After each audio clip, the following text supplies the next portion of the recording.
Hello and welcome into this edition of the Golf Show podcast with Rex and Lav. Well, folks, I fully intended to begin this week's show by breaking down in granular detail Brooks Koepka's first PGA Tour round since spring 2022. But Rex, it'd be borderline irresponsible, reckless even, if we started anywhere other than Justin Rose, who at the age of 45 is a 7-shot winner at the Farmers Insurance Open, shattered the new tournament scoring record over 72 holes. What a performance by the Class A. Wire. Yeah, everything about it was impressive. And I'm just going to apologize in advance. You've had a bit of a travel day. So I'm going to go ahead and step in for you right now. Sorry. He may stumble a little bit. He may mumble. He had some flight issues coming from Florida. He's out of No one Phoenix cares. That's one the beauty, is I found out that absolutely no one cares. My wife doesn't care. My kids don't care. The audience doesn't care. Producer Fred doesn't care. You certainly don't care. Yeah, I don't care.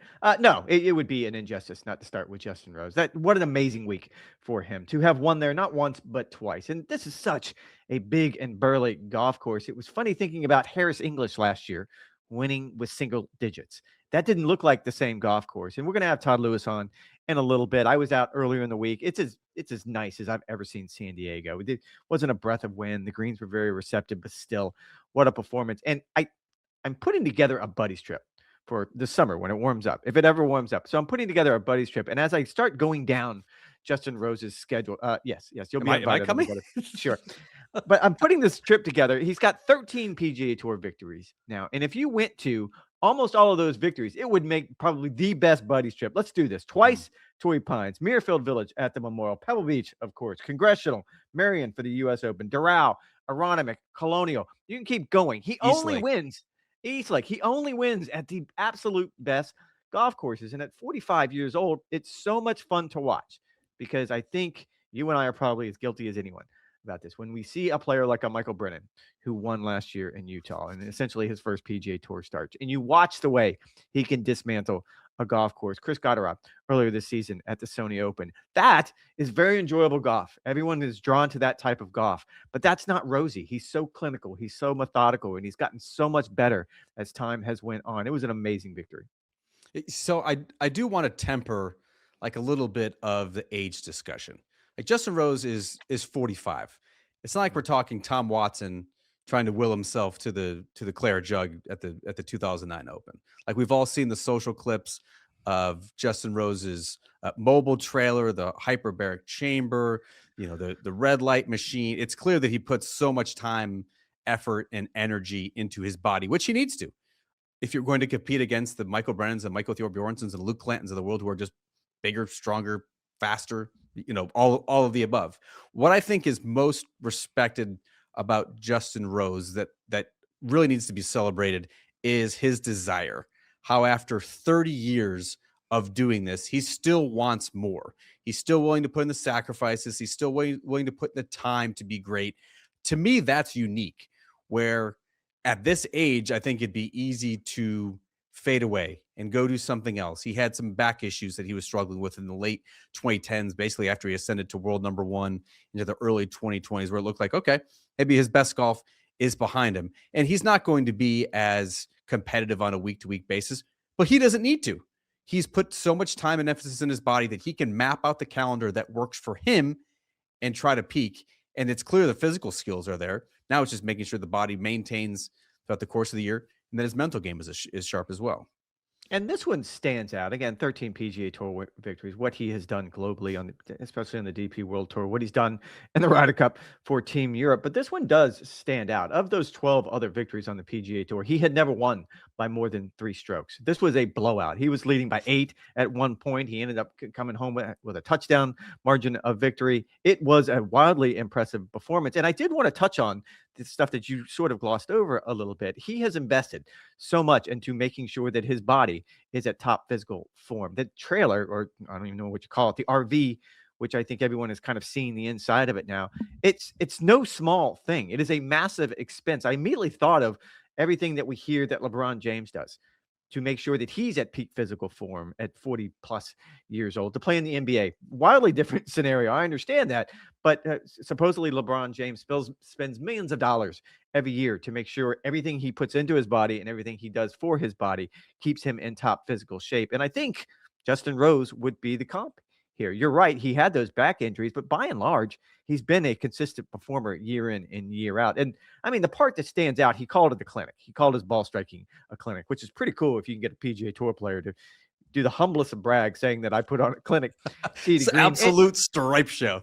It was an absolute stripe show. He was second in the field in strokes gained tee to green, but it's putting. It's always going to be his putting. If you look most weeks at in and out, he's always going to be in the top 10, 15 at the worst when it comes to strokes gained tee to green. But if he can do what he did this week, he was 10th in strokes gained putting. You win by 7 strokes. And again, this is another testament. I think we've mentioned his name probably more than anyone else on the podcast in the last few months, of Phil Kenyon's work. That if you get a player who is wired a very specific way, and I think in a lot of ways, Scotty Scheffler and Rosie are wired the same way, where it is such a pursuit of perfection, where nothing stands in their way and there's not a stone that is left unturned. You put them with someone that has the analytical mind, like Phil Kenyon has, where he can, this isn't about feel. This isn't about my putting lesson with Brad Faxon that time, where he just sort of shrugged his shoulders and said, I don't know. He just had to feel it. It's so much more than that. And I think this is the result. And he also works with a statistician who is probably the best in the business, Mark Hortz. I mean, he is a genius. I was actually spent a lot of time talking with Mark last week, and you can see the way he plots his way around the golf course, especially that golf course, the South Court. Yeah, I love that LeBron comp because it's not just a financial investment that you're making into your body, into your mind, and trying to prolong your career. There's something physiological, there's something psychological to what you're trying to do too, and that's what I was trying to point out with what is so respected about him is his desire at this stage. He's not just like cobbling together, just a little team that's helping him get closer to PGA Tour Champions age. Like he's reunited with his caddy Mark Fulcher, who he's with whom he's had the most success. He has Mark Blackburn, one of the best swing coaches on the planet. He's got a performance coach. He has a statistician. He has a physical trainer, a team of physiotherapists to try and get his body in mind in the best position possible. He has a great supporting cast around him, not just his manager, but his wife is so instrumental in his career as well. Like he is putting a lot into it. And that's what he said to the press over the past couple of days at Torrey Pines as well. Like, why am I still doing this? Because I still enjoy the work. He had a great quote last year. Remember, he was the 18 and the 36 hole leader at the Masters. And he talked about how his desire is still there. And he knows that because he's practicing late at night. And if he wants to go out at 4, 5, 6 o'clock and go play 9, 18, 27 holes, that is still a sign to him that he wants to be out there and he's still enjoying the pursuit. He said this past week at Torrey Pines, he's trying to create memories at this point in his career. Isn't that great? He's not trying to stockpile. He's not trying to get to 15 wins or 20 wins. He's trying to make memories. He's trying to be a part of big moments, whether it's in a major championship or a Ryder Cup. I just think it's a great way to look at it instead of being bogged down in stats or numbers. It's feelings, it's moments, it's memories. It's trying to make all of the hard work and sacrifice and effort that he is putting in on a daily basis with his exorbitant number of team members that he has. I think that's a pretty cool way to look at it. And I love the way he stayed locked in on Sunday. And again, wire to wire, every day he built his lead. It's easy to get into that final round and just think to yourself, I just have to play a prevent defense here. I just need to make sure that I don't do anything stupid. And again, you can do something really stupid on that South course. You can imagine a hole where there is a 3 or 4 shot swing. But he told Amanda Balionis after the round that he's picked a couple things to fixate on. One, he knew what the scoring record was, which is fascinating because to me, it seems to me a player doesn't want to know something like that. That's just one more thing that can distract him, but it was something he stayed locked in on and wanted to make sure, okay, I need to maintain this. He talked about keeping to his routine every single day. He did the same thing at night that he did when he showed up in the morning, that he did for lunch, that he did when he left the golf course. We can just sit here and say rinse and repeat when it comes to he and Scotty Scheffler. This is the pursuit of greatness. This is how you put yourself in a position where you can win a PGA Tour event against players who are half your age by 7 strokes. I will say one thing that the CBS broadcast kept bringing up is boy, it seems like Justin Rose is playing as well as he ever has. And Fuchs made the comment to CBS's Amanda Balionis afterward, like I still think his best golf can be ahead of him. I think that's a little negligent of what Justin Rose has accomplished over the previous 2 decades, right? Like I think it's pretty easy to forget how awesome this guy was in the mid 2010s the early 2010s. I mean, you mentioned the golf courses on which he has won. I mean, he was a top 2 or 3 player on the PGA Tour statistically. Great through the bag. Yes, he's hitting it farther now than he ever has, but that's a byproduct of, again, all of that work on his body, but also technology, which has helped him prolong his career. He doesn't statistically do anything better now than he did in his heyday, but that's not the point. Again, the point is at the age of 45, it's really unrealistic to expect him to sustain that level of excellence on a week-to-week basis. No one at the top level is doing that. The game is too deep. It's too young. It's too power-focused for that sort of consistency. But if you're Justin Rose, you know how to peak. You know how to play difficult golf courses. You can rely on an incredibly high golf course IQ, an approach game that certainly seems like it's back to peak Justin Rose form again, mid 2010s. That is still enough, Rex, I think, in 2026 to make it for a very memorable year. Being able to pop up 3 or 4 times, typically when the golf courses are going to be the most difficult, typically when the pressure is going to be at its highest because he has the most experience to draw on. I think that's a pretty good resume that he could put together for the year. That's a fair comment, I think, to make. You're right. When you look at what he's accomplished in his career, it's hard to imagine how he's able to better that. Although you pointed out the runner-up at the Masters. If anyone has one arm truly in a green jacket, it would be Justin Rose. If you look at over the course of his career, distance-wise, he was 35th in the field at Torrey Pines, which is a bomber's golf course, which is squarely middle of the pack. And I think that should be encouraging to so many other players. If you're a Jordan Spieth or a player that probably is right there in the middle of the pack with them, you can probably take a lot from this particular victory. The idea being that on a course that should favor the Bombers, probably more so than maybe any other course on the PGA Tour, he was able to step up and execute better than anyone else. I will say, and it's sort of over the last 2 days, I was thinking to myself, we're still waiting for a decision from European Ryder Cup team about who's going to be the captain next time around. Ooh. I think you and I both assume it's going to be Luke Donald for a third time. I'm guessing it's Luke's decision to either take it or give it away at this point. I would be actually surprised if he doesn't, but it's a demanding job. I could see how he was probably going to have a hard decision, hard conversation with his family about whether if he should do it or not. If it's not Luke, let's be honest. My mind immediately went to Rosie. The idea being that, well, but it can't be. You would end up in an exact same situation with Keegan last year, where you have a captain that's playing so well that he probably should be on the team, but he wouldn't put himself on the team because in the modern era, he knows he can't do both. You can't be a playing captain. So now, at the very least, you're now putting it 3 years away where he would captain. So it sets up interesting scenarios for Rosie, just not this year, but going into the future, because he still seems to have so much good golf left.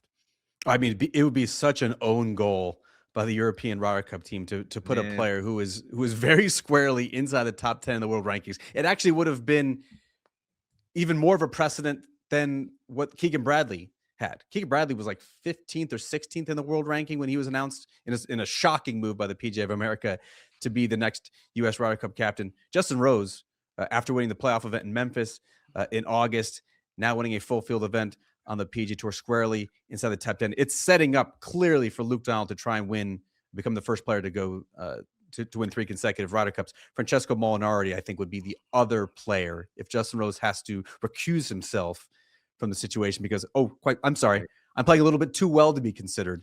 I think Francesco Molinari, if Luke Donald does not want to do it, I think makes a lot of sense as well. Yeah, that was going to be my follow-up. That if not Rosie, like again, we're assuming that Luke Donald may not do it. He just may choose that after 2 times he feels like it's time to move on. If that's the case, after Rosie, you start looking way off into the future. Obviously, Rory is going to get his turn, but if the live players probably aren't going to be in line for that job, and it doesn't seem in the short term they will be. I mean, it's got to be Rosie, it's got to be Francesco, and then it starts to get a little dry quick. Yeah, which I do think, just on the live point real quick, I do think it's a shame if we don't have a Ian Poulter, a Sergio Garcia, a Lee Westwood, a Henrik Stenson, all of those players not being a captain at some point. But again, you keep kicking this further down the line. Justin Rose, a top 10 player in the world, a Ryder Cup legend, deserves his shot as well. All of a sudden, Rory McIlroy is going to be of age before you know it in the 2030s as well. Rex, we somehow went 15 minutes without talking about the biggest story of the week. Again, that was no disrespect to Justin Rose, but everyone heading into Farmers Insurance Open week was keyed in on one player and one player only.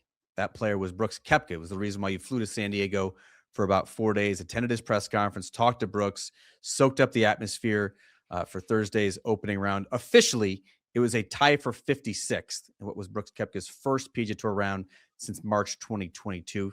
Quite frankly, it was his first competitive round anywhere since early October, so I think some rust was apparent. Give me some positives and negatives as it relates to Brooks's return. I think the positive was first the press conference on Tuesday. You and I addressed this on the podcast. We talked about it on Golf Today and Golf Central. The idea that he won the press conference. We use that all the time when we talk about football coaches. But I do believe that Brooks sat in that chair and did what he had to do. He took the hard questions and he showed a level of contrition that I admitted I didn't think he had it. Let's face it. The player that left the PGA Tour in 2022, I don't think anybody was going to say is contrite. I didn't think that was going to be one of the 14 clubs in his bag. And he did a really good job. And that press conference and the rest of the week, he had a really good interview with Todd Lewis, who we're going to have on in a little while following his round on Thursday. I think some of the things he actually said following his round on Thursday were even more interesting because he was asked point blank why he was nervous for that first round. And it was really because I care. Because I care about not just playing well, not just being back on the PGA Tour, but I care about what people think about me. That's not the guy that left the PGA Tour in 2022. Never heard Brooks Koepka say that. In fact, I think we've only heard the inverse. We've only heard the opposite, that I don't care what you think about me. I'm just a Terminator. I don't care what you think about me. I'm a cyborg. I don't care about this particular tournament because it's not a major championship. I don't care about this particular tour because I can get more money on that tour. All of those things that made him who he was when he left. And I'm not even making the slightest suggestion that it was disingenuous, because I truly believe that what has transpired over the last 3.5 years has been humbling. He didn't play good golf last year at all on LIV. He really hasn't been competitive in the majors for the better part of 2 years, I guess, going back to the PGA Championship, of course, that he won after joining LIV. He hasn't been really relative on the grand scale of things since joining LIV Golf. All of those things coalesce to deliver the player that sat in front of the media on Tuesday and was contrite and understood that, look, there is a punishment for me coming back, and I have to do certain things that the PGA Tour dictated, and I'm perfectly fine with that. That's the first positive. Yeah, which I think is interesting, because he did sound humble, he did sound grateful, he did sound appreciative, and I think that was understandable. Keep in mind, we weren't privy to that conversation that he had with Brian Rolap when they were sort of hammering out what was going to be eventually known as the returning member program. But it's pretty clear that Brooks Koepka could have been sent to timeout. He could have been put in the penalty box for a year, if not longer.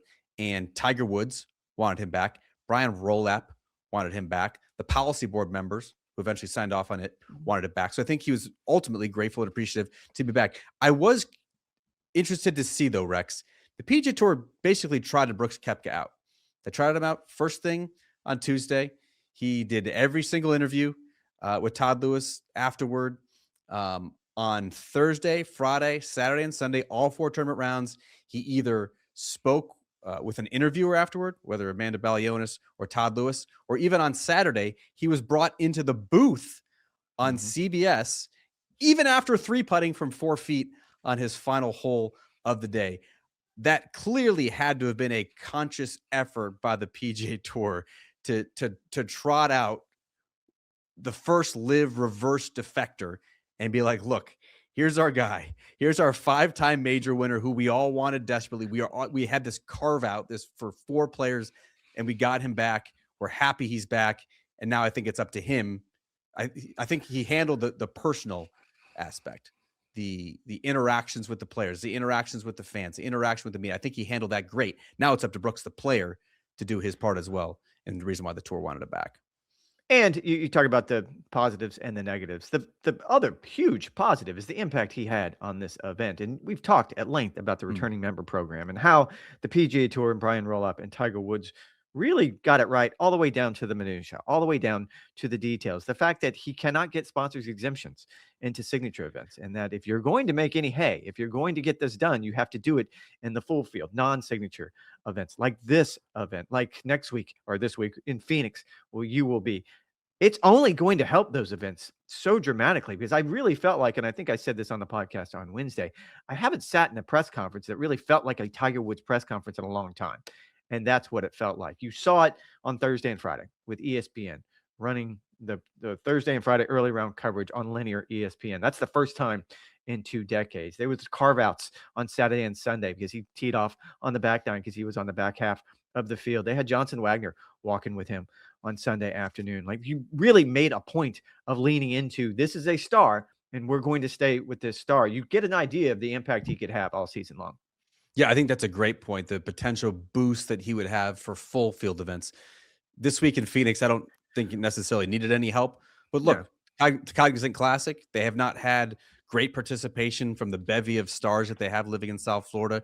He's already committed there. You would think we're probably going to see him at the Valspar Championship as well in Tampa, a tournament he has played previously. It comes on the back end of the Players Championship. He's going to need to try to accrue FedEx Cup points. And so, yeah, like we're going to see Brooks Koepka in markets in which he does not typically play, which I think is great for the PGA Tour. Also, you mentioned the ESPN. I think I need to work on my radio voice, my TV voice, Rex. They used a cutout, Golf Channel did. They used a cutout from our podcast in the commercial promoting Brooks Koepka's return. I need to work on that. Need to enunciate a little bit better. I will throw one more positive as it relates to Brooks Koepka's play. Although it was a little bit uneven at times, he did birdie 2 of the last 5 holes on Friday to make the cut. That was important, just getting 4 competitive rounds. Again, he had not played since the Dunhill Links in early October. And I thought iron play. That was the big issue last year. He was so uneven round to round, tournament to tournament. I know Liv has a little bit of questionable stats, but it was apparent that even against the short fields, he was not performing well in that department. He was pretty sharp through the bag with the irons, particularly with his wedges. He was 14th in proximity to the hole over the 3 rounds that were counting at Torrey Pines. Seemed to have pretty good control of his golf ball. How about negatively? I think it's pretty clear it starts and ends with putting. Yeah, you said his ball striking was the highlight here when you look at his game. If we're going back in between the ropes, 11th strokes gained tee to green. He actually hit some really good iron shots as the week went by, which is interesting because, as we've pointed out, the golf courses they probably play on Live Golf, I don't think any of them are going to be as demanding as the South course. So this isn't like even Justin Rose referred to last week at the American Express, where Justin Rose missed the cut. By the way, he referred to it as a warm-up. I think you and I called it spring training. Brooks didn't have that luxury. He was thrown right into, I don't want to call it the World Series, but certainly I mean, he could have played. He could have played the American Express and decided not to. Yes, that's true. This felt more like a divisional series, but you're right. It was the putting. He finished dead last in the field in putting. He actually, I think he went Saturday night. CBS reported you went over to the Scotty Cameron studio just to try to figure out where he is with his alignment. My guess is it'll be vastly improved when he gets to Phoenix this week. It's an event where he's won. They don't have POA greens. The greens at TPC Scottsdale are absolutely perfect. Not making excuses for him. A lot of guys don't like to putt on POA greens. It's just the way it is. If you aren't hitting it absolutely perfect, you're probably going to struggle a little bit. I think this week in Phoenix will be a better litmus test on that front. Yeah. TPC Scottsdale is the site of Brooks Koepka's first PGA Tour victory back in 2015. I don't think you could pin it all, though, on the putting, though, Rex. Although he was last of the field, although he lost 7 strokes to the field, he was 19 shots back of eventual winner Justin Rose. He was 12 shots back of the group that defined the sort of the B flight. It was clear that he wasn't sharp enough in his season opener in 2026. Yes. Are there reasons for that? Absolutely. But he was not sharp enough. I think it was just a very, very so pedestrian performance for Brooks Koepka out of the gate. And I think big picture now, when you zoom out, it is kind of important. Finishing T56 does not come with a whole lot of FedEx Cup points.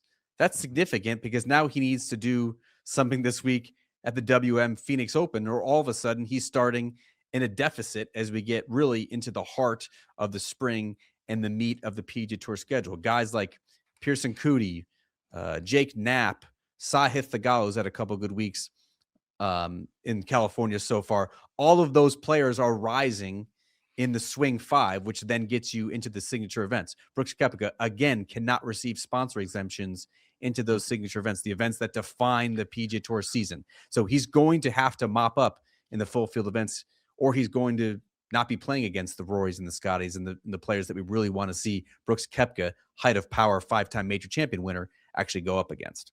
And that's important. You're absolutely right. He has to have his eye on that, understanding how It's just crucial if you're a player to be able to get into the signature events, because if not, you're playing from behind. You're giving the rest of the field such a huge advantage because they get so many more points playing in those events. All top 5 finishes, all top 10 finishes aren't created equal on the PGA Tour. That's a perfect example. I will say he has a little bit more cushion than most people would in this particular case. He is qualified for the Players Championship. He's qualified for the majors. Those would help out if he did anything at all in them. But you're right. And I'll go back to what we just touched on. I don't think you can overstate how important this is going to be for the Cognizants and the Valspars and anywhere else he lands in this pursuit of trying to break through and get into that upper echelon.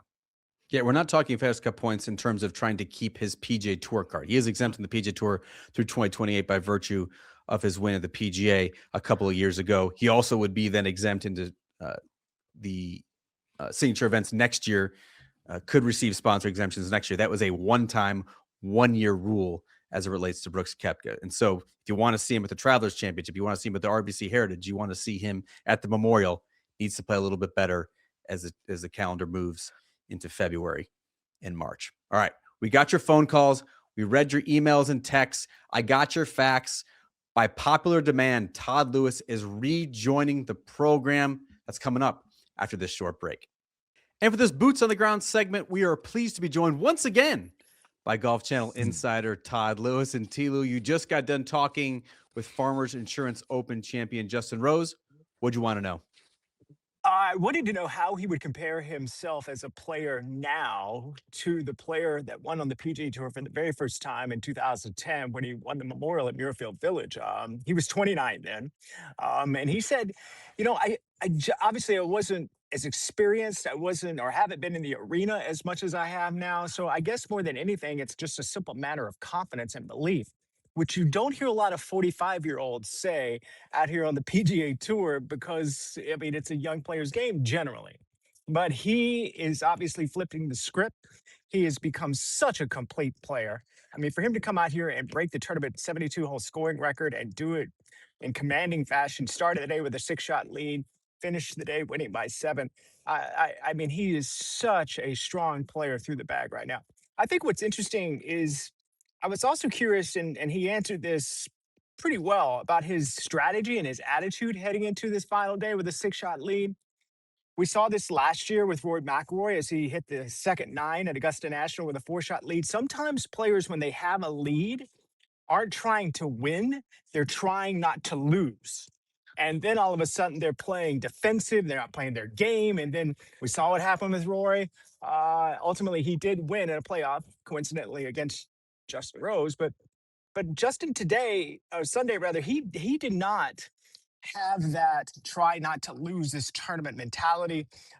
He played basically the same game plan that he had the previous 3 days here on the South Course, or 2 days, I should say, on the South Course.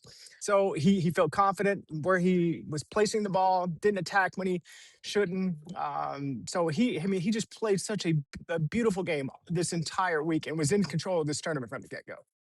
I love the fact that you pointed out he's so much more of a complete player than he was even Yeah. maybe 5 years ago. If you look at his short game, you look at his putting. Now, you and I are men of a certain age. When you look at his longevity, it's really amazing. I mean, it's easy to skip past the idea that he's 45 and he's competing against all of these young players, but he's largely been healthy. He's largely gotten better physically year by year. He's a fine wine, man. Yeah, and it's not by simple genetics too. He works at it. I mean, he's in the weight room. He's definitely making sure that his body is taken care of. I mean, I'm not saying he's VJ Singh where he just lives on the range, but he puts a lot of work into his game, at least from what I've seen when he shows up at a PGA Tour event. So working with Mark Blackburn, he's got all kinds of sticks and poles, and he's making sure his swing is on plane when he's on the range. And then, of course, when he works with Phil Kenyon with his putting, who's also a technical instructor, they have gadgets and gizmos on the putting surface as well. But he's very analytical and technical, and I think that keeps him very sharp. And yeah, he definitely works very, very hard. A lot harder than some of the 20-year-olds that I see out here on the PGA Tour. T-Lou, we had a big controversy with the Pro Football Hall of Fame over the past week with Bill Belichick somehow not getting in to Canton on the first ballot, apparently with some former executives, some former media members aggrieved at Bill Belichick. I'm going to put you on the spot as it relates to the Golf Hall of Fame and Justin Rose, 13-time PGA Tour winner now. He's won an Olympic gold. He's won a FedEx Cup. He's gotten to world number one. He's won a US Open. Are you putting Justin Rose in the World Golf Hall of Fame, even if his PGA Tour win total does not quite match up to some of the other players who have gotten in? I do. Not only does he have 13 wins on the PGA Tour, he's 27 wins all over the planet. He's won on every continent except Antarctica.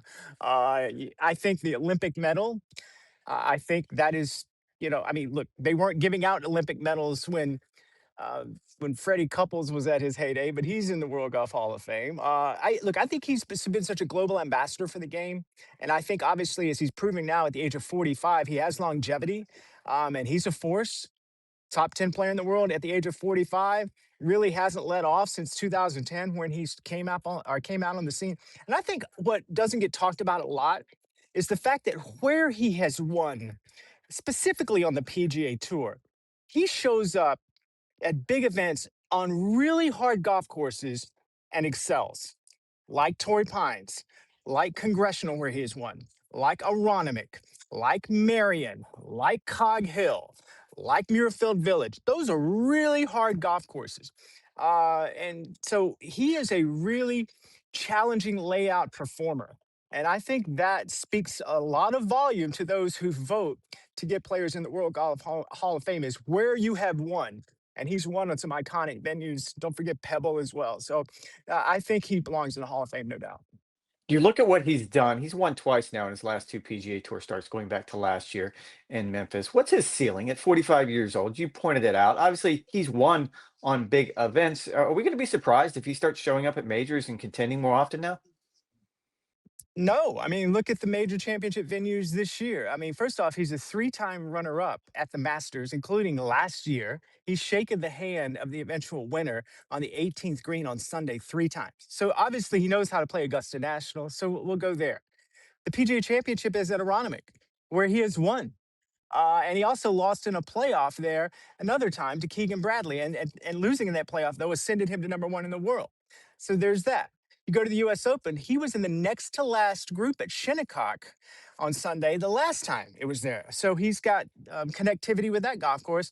And of course, we're going to World Birkdale this year, where he came out on the scene. It's in his home country of England. I think he could contend this year in a lot of those major championships, if not all of them. I mean, he may be on the short list of favorites for every one of those majors. Tilo, obviously the big star attraction last week at Torrey Pines was the return of Brooks Koepka, the first time he played in a PGA Tour event since spring 2022. What was the Brooks show like last week? How do you think that he played? And I guess almost just as important, how do you think the interaction was, not just between Brooks and his fellow players, but how was he received by everyone in sort of the golf ecosystem? All right. Well, first off, I think it was a very emotional week for Brooks Koepka. Rex, you were here too. You kind of sense that emotion. When we talked earlier in the week, he was really, really nervous about that press conference that he had on Tuesday because he was not only addressing the media, but fans and his fellow tour players as well. And he knew he had to answer some tough questions, but I felt like he did so with humility and gratitude towards the PGA Tour for forging a path for him to come back. So once he got through that, then he kind of started thinking about obviously getting ready for this tournament. And that first day on Thursday when he played the South Course, I mean, welcome back to the PGA Tour. Get your butt out here on one of the toughest tracks on the circuit. Um, I think he was very nervous on that first tee, and I think mainly because he was unsure how the fans were going to receive him. Were they going to be cynical? Were they going to call him out? Were they going to heckle him? But I'm telling you, 99.9% of the time, actually, I didn't hear anything negative. I heard a lot of, well, welcome back, Brooks. Yeah, Brooksy, good to see you. And I think that was pretty emotional for him, too. I mean, you could tell in our live interview we did with him. He also had a post round press conference on Thursday where he seemed emotional, too. So Thursday was a huge day as well.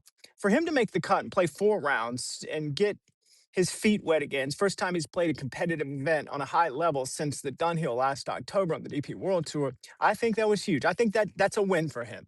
Are the things he needs to work on? Certainly his putting. His putting, he was not good on the greens this week, and he'll tell you that. His driver was okay. His iron game was pretty sharp though. So he's got some building blocks that he can now go to Scottsdale with, where he has won before and probably will feel a little more comfortable. And I think will be received even from a louder perspective there, obviously. I mean, who knows? He could, I mean, I don't think he's going to, I don't know, he might, but I mean, I think he'll play better. I'll just say that. So I think it was a positive week for Brooks Koepka. You talked about the reception from the fans, and I walked the grounds with them on Thursday. Certainly, it was a warm reception almost all the way around. What about from the players? What'd you Yeah. hear from the players about this being his first event back? It kind of breaks that third wall when it comes to live and the PGA Tour. And what's the feeling? Well, I mean, I don't know the actual number, but I'm going to guess, Rex and Ryan, that it's probably been about a 40% turnover since Brooks last played out here on the PGA Tour as far as membership goes. They don't know him and he doesn't know them. So let's start there.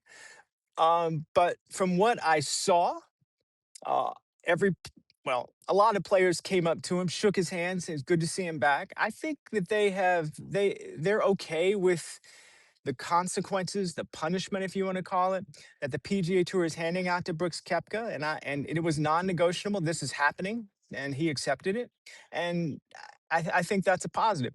Look, Brooks Koepka was part of a group that helped fracture golf. There's no doubt about it. That's a fact. By going to live. But that was a while ago. You know, you hear the saying, "Time heals all wounds." I get all that. But these players are now playing for millions and millions and millions of dollars because of the collateral positivity, I guess, for the PGA Tour members of the fracture in golf. Because the PGA Tour had to count it live, and so all of a sudden these players are playing for a lot more money on the PGA Tour, and the fact that they have equity in the tour now. So I don't think it's as bitter. The temperature is cooled down a lot now compared to 3, 4, 5 years ago. So, I think it was a positive reception primarily from every player that I've seen on the PGA Tour. How about 7 months from now, Tilu? Do you expect the same thing for when Patrick Reed returns to PGA Tour competition? Do you think his fellow players will be as accommodating, as welcoming, as understanding of a player who wants to come back to the PGA Tour after helping, as you put it, be a part of that fracture? It's a good question. I mean, Patrick was a different player than Brooks Koepka. Patrick, he said some not so positive things as he left the PGA Tour. So I don't know how the membership will receive him. I will say though, Patrick Reed, I think, in my opinion, a week and a half ago, 2 weeks ago, said maybe a couple of the most important sentences in this separation, in this battle between the PGA Tour and Live Golf slash the Public Investment Fund of Saudi Arabia. When he said, quote, "We all know the PGA Tour is the best tour." That spoke volumes. I mean, huge volumes. First off, what does it say to the fans that this is a live player saying, "I've been out there and it's not as good as the PGA Tour. The PGA Tour is the best." And as a matter of fact, I got a lot of heat, ridicule, heckling from the PGA Tour fans. Some of it deserved for sure, but I'd rather go back to that than play on Live Golf. That's huge. And secondly, what does it say to the players that are currently performing on Live right now? Here's Brooks Koepka, one of their stars. I'm out of here. I'm going to go back to the PGA Tour. And now Patrick Reed, whatever you say about him, like him or not, he is uber competitive. And he says the best competition for me in my life is out on the PGA Tour. So I don't know how he's going to be received. He might be received warmly, but I think he made a big statement about where the PGA Tour is compared to Live Golf right now.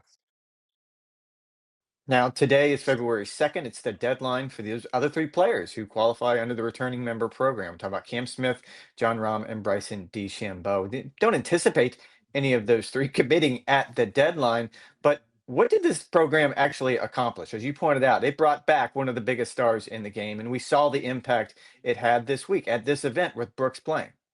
Well, I think having Brooks Koepka back for sure, the PGA Tour has taken advantage. First and foremost, I think it is a big blow to Live Golf from a competitive perspective. They suddenly did to Live Golf what Live Golf has done to them, um, and they have really tried to capitalize on it. I don't know how much you at home, how much the fans were watching, but I saw that PGA Tour commercial about where the best belong and Brooks Koepka's face on it a lot during the live tournament coverage. So they are into the marketing of Brooks Koepka coming back, putting him in feature groups. He's going to be a headline, a story heading into Scottsdale as well. So I think I think it's really an advantageous situation right now for the PGA Tour. Will John Rahm, Cam Smith, or Bryson DeChambeau come out in this window? I don't think so. I would be shocked, to be honest with you, but I bet they're thinking about it. I bet it wasn't an instant no.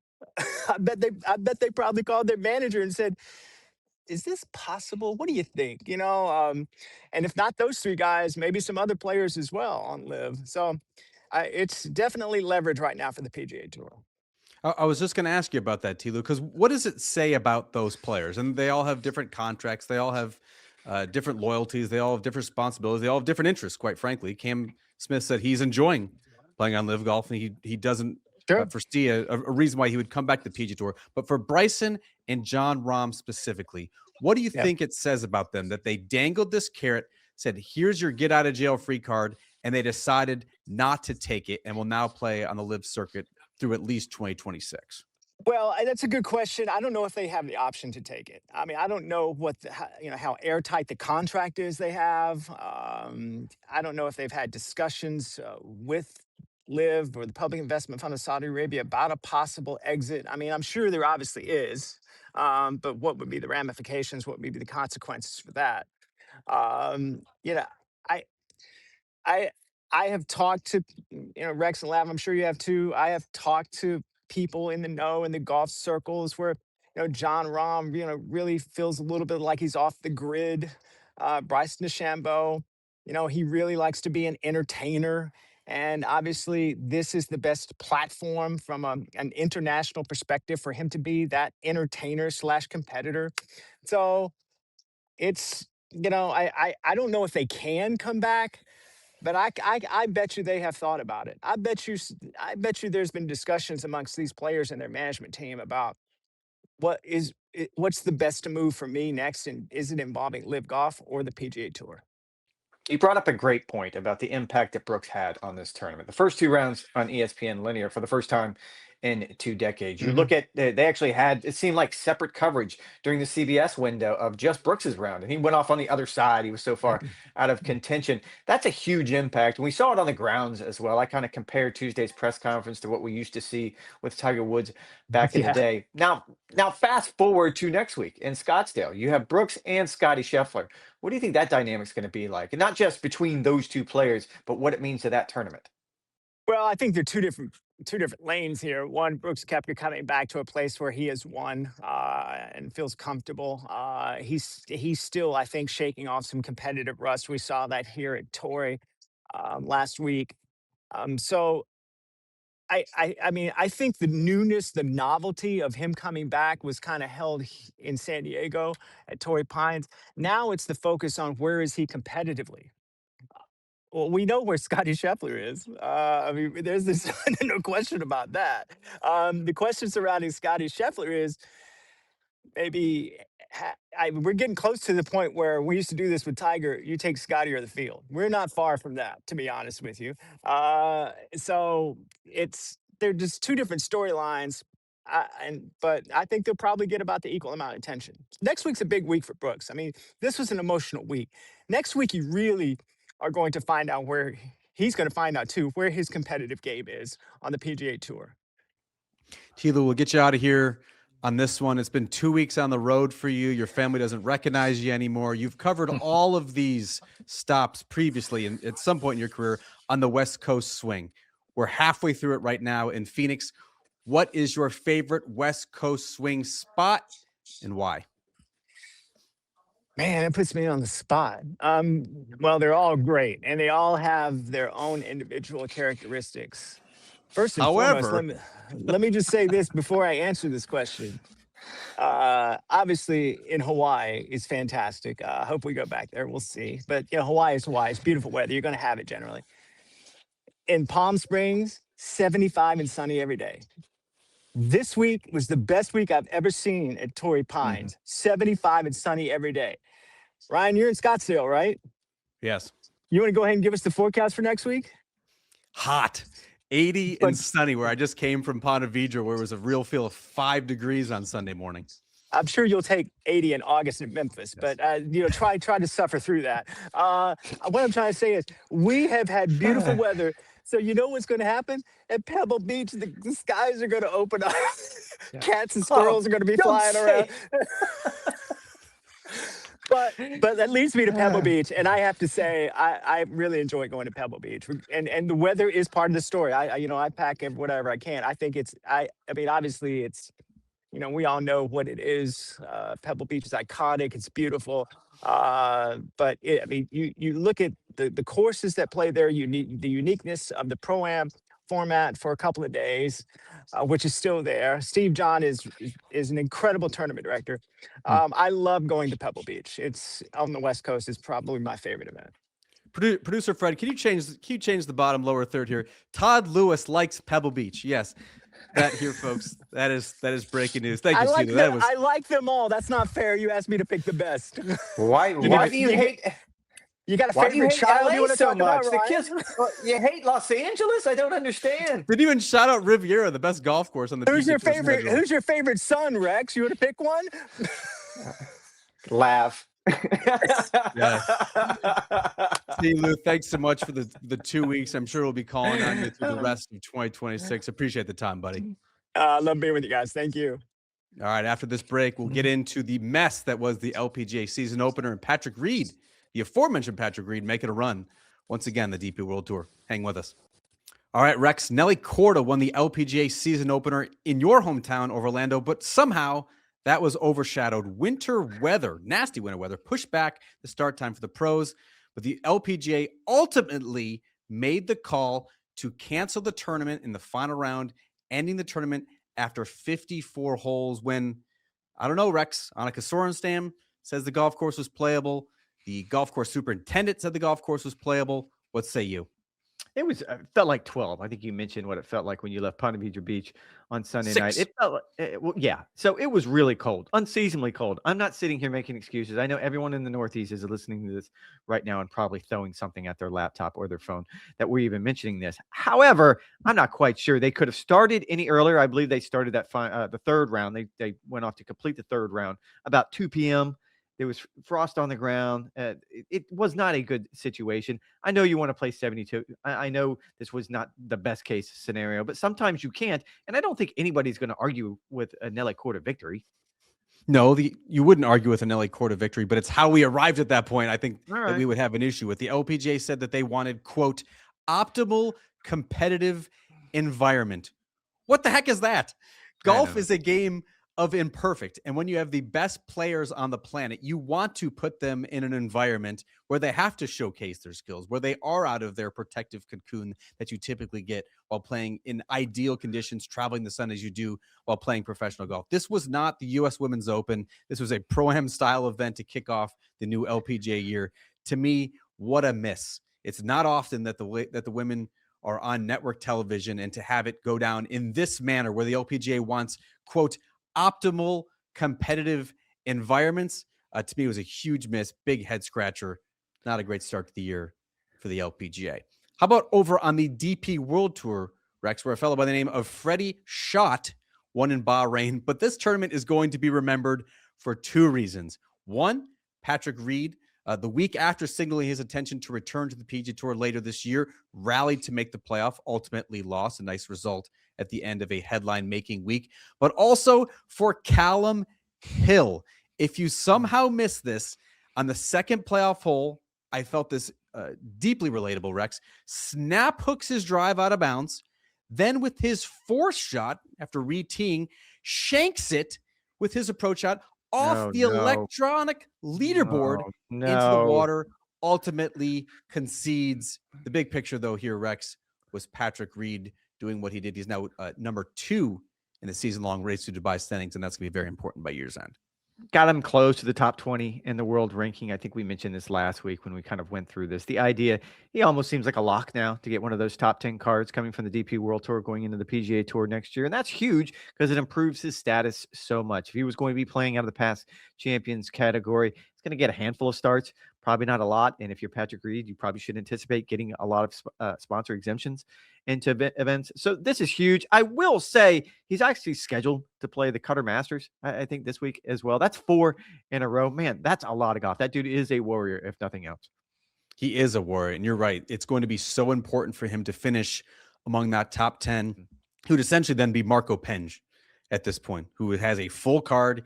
He can play wherever he wants. He can play in his way into the signature events, a full-fledged member on the PGA Tour, as opposed to playing out of a lesser category. That past champion status doesn't quite hold as much appeal as it used to.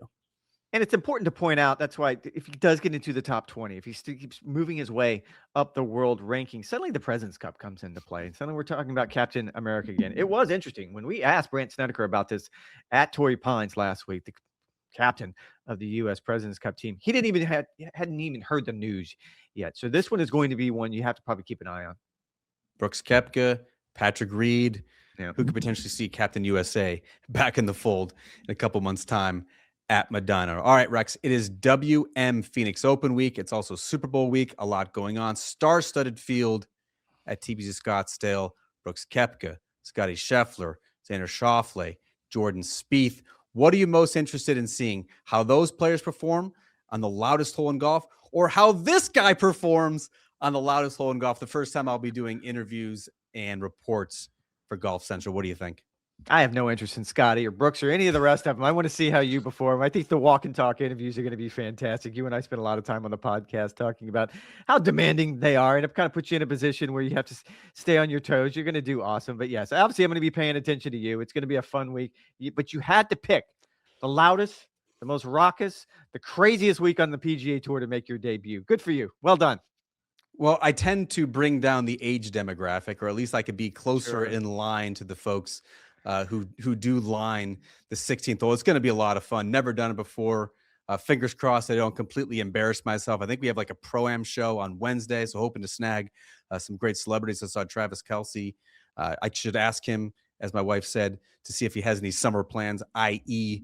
Getting married to the one and only Taylor Swift. Also the walk and talks, the other interviews. It's going to be a fun week on Golf Channel. Make sure you guys are locked in for that. All right, that is going to do it for this edition of the Golf Channel podcast with Rex and Lav. You guys know the drill. GolfChannel.com for all the latest news, notes, and updates. Rex and I will be back on Wednesday for another edition of the pod. Be sure to check out Golf Channel. It's going to be an interesting week.